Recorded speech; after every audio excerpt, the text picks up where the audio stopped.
জাকাতযোগ্য সম্পদ কি কি? জাকাতেবল অ্যাসেট, সব সম্পদে জাকাত হয় না। এই পয়েন্টটা খুব গুরুত্বপূর্ণ, আপনাদেরকে মনোযোগ দিয়ে শুনতে হবে। আপনারা মনোযোগ দিয়ে শুনতেছেন তো? আপনি ধরেন ওই যে উদাহরণ দিয়েছিলাম, গত রমজানের 20 তারিখে নেশাব পরিমাণ সম্পদের মালিক হয়েছেন, দেখলেন সারা বছর আছে এই টাকাটা। তো এই 20 রমজানে তো আপনি এখন হিসাব করবেন, তাই না? তো হিসাবে আপনি কি কি ধরবেন? সব সম্পদে জাকাত নাই। আপনার বাসার যে ফার্নিচার, এটা হিসাব করা লাগবে না। আপনার যে ফ্রিজ, আপনার যে এয়ারকন, আপনার যে থাকার যে ফ্ল্যাটটা, আপনার যে বাংলো বাড়ি, এগুলোতে কোনো জাকাত নাই। আপনার চলার জন্য যে গাড়িটা লাগে, এগুলোতে কোনো জাকাত নাই। আপনার নিজের জন্য যে ল্যাপটপ, মোবাইল, যত কিছু আছে, গ্যাজেট বলেন, এগুলোতে কোনো জাকাত নাই। তাহলে কি কিসে জাকাত আছে? জাকাতেবল অ্যাসেট কি, জাকাতযোগ্য সম্পদ কি, সেটা আমরা শুনি। 1 নম্বর হচ্ছে সোনা রূপা, gold and silver in its any form, যে কোনো ফর্মে, যে কোনো ফর্মে। এটা জুয়েলারি হোক, অর্নামেন্টস হোক, এটা বার হোক, বিস্কিট হোক। অনেকে গোল্ডের বার কিনে না, দেখবেন 999 ফাইনেস্ট গোল্ড, একেবারে খাপটাত নাই, 24 ক্যারেটের গোল্ড, 999 লেখা থাকবে এটার উপরে চকচকে, আপনার গোল্ডের বার, গোল্ডের বিস্কিট। অনেকে শখ করে গোল্ডের প্লেট, টেট, তৈজসপত্র এগুলো কিনে। হ্যাঁ, স্বর্ণের ঘড়ি অনেকে কিনে। পুরুষের জন্য কিন্তু স্বর্ণের ঘড়ি, আংটি কোনোটাই পরা বৈধ না। কিন্তু যদি কেউ কিনে, স্বর্ণের কলম আছে, শখ করে কিনে, অনেকে টাকা রাখার জায়গা পায় না, তো ভাবে যে একটা কলম কিনে ফেলি স্বর্ণের, তারপর স্বর্ণের ঘড়ি, স্বর্ণের এই সেই। তো এরকম জুয়েলারি বলেন, তৈজসপত্র বলেন, যা যা আছে আপনার সব হিসাব করতে হবে in its any form. Gold and silver, এটা জাকাতেবল অ্যাসেট। বোনেরা অনেক সময় প্রশ্ন করে যে যেই গহনা আমি পরি, এটারও কি জাকাত দিতে হবে? একতলা পূর্ণ মাসালা, বিশুদ্ধ মত হচ্ছে দিতে হবে। 3 মাযহাব বলছে দেয়া লাগবে না, ইমাম আবু হানিফা বলছে দেয়া লাগবে, এবং আবু হানিফা রাহিমাহুল্লাহর কথাটাই ভ্যালিড, বেশি যুক্ত। সুনানে আবু দাউদের হাদিস, আম্মা জান আয়েশা রাদিয়াল্লাহু তাআলা আনহা স্বর্ণের বা রূপার একটা আংটি পরে আছেন। রাসূল ইসলাম বলেন, জাকাত দিছো? আম্মা জান বলেন, না, এটা পড়ছি যাতে আপনার সামনে আমি আমার সৌন্দর্য বাড়াতে পারি। রাসূল ইসলাম বললেন, হাসবুকি মিনান নার, জাহান্নামে ঢুকাতে এটাই যথেষ্ট। সাথে সাথে জাকাত দিয়ে দিলেন আম্মা জান আয়েশা। তো আম্মা জান আয়েশা তো এটা পরিহিতা ছিলেন, কি বলেন।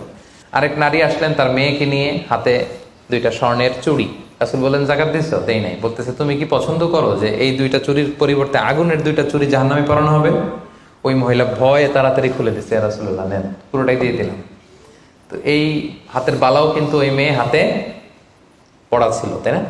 এতে করে বোঝা যায় যেই জুয়েলারি আমার বোনেরা আপনারা ইউজ করেন, সেটারও জাকাত দিতে হবে, সেটারও জাকাত দিতে হবে।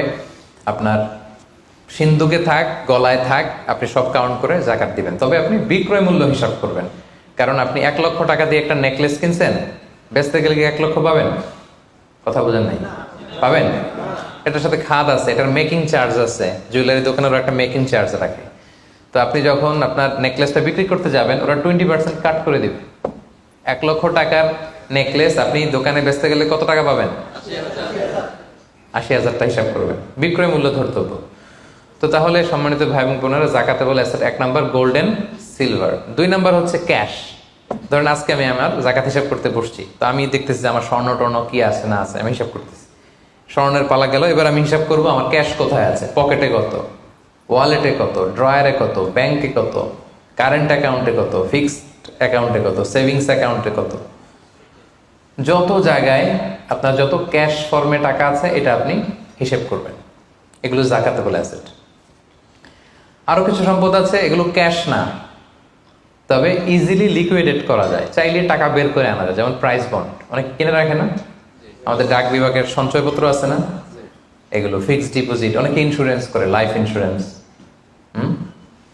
এগুলো চাইলে আপনি টাকা বানাতে পারেন। তো এটা অনেকে বলে, হুজুর এটা তো ম্যাচিউরড হয় না, কিভাবে করব? এটা ব্যাংকে আপনি নক দিলে ওরা স্টেটমেন্ট দিবে যে আজকে এই ডিপোজিটটা ভাঙালে কত পাবেন, একটা স্থিতি দেখাবে। এটা আজকের স্টেটমেন্ট, ওই স্টেটমেন্ট আপনি বের করে নিয়ে আসবেন যে আজকে 20 রমজানে যদি আমি এটা ভাঙ্গাই তা আমি পাবো এত, তাহলে এটার মালিক আপনি, এটা আপনি যোগ দিবেন। তাহলে বুঝতে পারছেন এটা? এগুলো জাকাতেবল অ্যাসেট। আচ্ছা, গেল। এরপরে ব্যবসার সম্পদ, উরুদ তেজারা, যত ব্যবসার সম্পদ আছে এটা কিন্তু আপনি জাকাতের হিসাব করবেন। উদাহরণ দিই, একজন বিস্কিট ফ্যাক্টরির মালিক, উনি বিস্কিট বিক্রি করে। তো আজকে আমি যে জাকাতের হিসাব করতে বসছি, আমি আমার কোম্পানিতে ফোন দিয়ে আজকে কত cartoon biscuit ready to sell, কত কার্টুন, ধরেন 50,000 পিস, তো এটার দাম কত, বিক্রয় মূল্য আমি যোগ দেব। তারপরে বিস্কিট বানাতে যে র মেটেরিয়াল, হ্যাঁ, গম লাগে, সুগার লাগে, ইত্যাদি ইত্যাদি যা লাগে, এগুলোর যে প্রাইস, এটা আমি, জি, এটাও আমি যোগ দেব। ওখানে ধরবো না কি, ওখানে ধরবো না হচ্ছে যেটা ফিক্সড অ্যাসেট। ব্যবসার ক্ষেত্রে ফিক্সড অ্যাসেট ধরতে হয় না। যেমন ধরেন আপনার ফার্নিচার বা কারো বিস্কিট ফ্যাক্টরি, তার ফ্যাক্টরির যে জায়গাটা, এটা আসবে না। মেশিনারি, যে মেশিনে করে বিস্কিট বানায়, ওইটা আসবে না। তারপরে ধরেন এটা লরি ট্রাকে করে বিভিন্ন জায়গায় আমি পাঠাই আমার প্রোডাক্টগুলো, এই যে ট্রাকের দাম টাম, এগুলো কিন্তু ধরা হবে না। এগুলো ফিক্সড অ্যাসেট, মেশিনারি ধরতে হবে না। শুধু প্রোডাক্ট রেডি টু সেল অথবা র মেটেরিয়াল, এগুলো ধরবো। শেয়ার বাজার আছে, অনেকে শেয়ার কিনে, এটাও আপনি ধরবেন। ওই দিন আপনি হিসেব করবেন। শেয়ার দুই ধরনের, একটা আছে আপনার প্রাইমারি, একটা নেট ভ্যালুয়েশন করা হয়, পরে এটা একটু দাম বাড়লে অনেকে দেখবেন যে সারাদিন দেখতে থাকে দাম বাড়লো না কমলো, সেকেন্ডারি মার্কেটে এটা সেল করে দেয়, আছে না? তো এটা আজকের দিনে আমার এই শেয়ারটা সেল করলে কত প্রাইস পাবো, এই প্রাইসটা আমি যোগ দিয়ে দিব। ওকে, আচ্ছা গেল। আরেকটা আছে কোম্পানির শেয়ার কিনে অনেকে, ধরেন বিশাল বড়, বাংলাদেশে বড় কোম্পানি বেক্সিমকো কোম্পানি, তারপর ওই কোম্পানি, এটার আপনি শেয়ার কিনবেন, লং টার্ম ইনভেস্টমেন্ট শেয়ার থাকে, ওইটা কিভাবে ধরবেন? ওইখানে কোম্পানির অ্যাকাউন্টসে আপনি নক দিলে জাকাতেবল অ্যাসেট কত আছে এটা ওরা বলে দিবে। বড় কোম্পানিগুলোতে ম্যাক্সিমাম 40% জাকাতেবল অ্যাসেট থাকে। এই যে লিস্টগুলো আপনাকে শোনালাম, এগুলো হচ্ছে জাকাতযোগ্য সম্পদ। আপনার এগুলোর উপর জাকাত আসে। আজকে 20 রমজান, আমার 1 বছর হয়েছে, এগুলো সবগুলো আমি যোগ দিব। তাহলে জাকাতযোগ্য সম্পদ কি, মোটামুটি একটা ধারণা পেয়েছি না? Be a part of our vision. Do listen and share the khair.